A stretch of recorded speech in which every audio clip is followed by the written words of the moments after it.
So walk us through, if you would, if someone does end up in the hospital, let's say, through the clinic, what kind of treatment? Walk us through what it would be like for a patient that is had tested and contracted COVID-19. Mostly, a lot of that's going to be supportive, oxygen therapy, hydration with IV fluids, just general support. If people have trouble with their blood pressure either being high or too low, then medications to support that in either direction.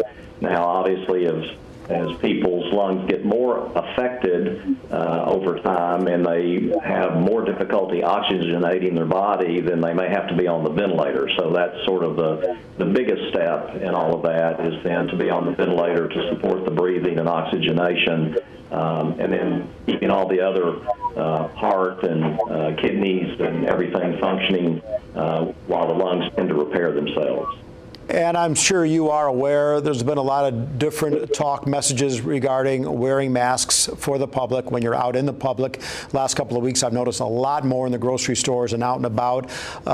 Do you recommend this? Does it help with stopping the transmission should somebody have coronavirus? It's a really good question, and yes, we do support that recommendation that I think has come from the CDC also. And yes, I do think it helps reduce the transmission.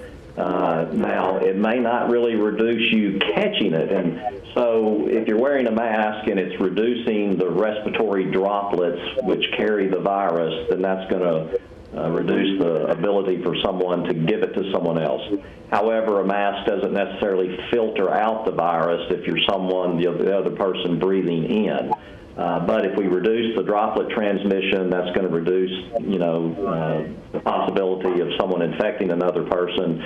So I think it's going to be really important. I really think it's going to be even more important over time because as we try to get back to normal, whenever that's going to be, I think we're going to have to take those more simple precautions in addition to the things that we've been talking about, such as wearing a mask, that will help reduce transmission as we try to get back to normal.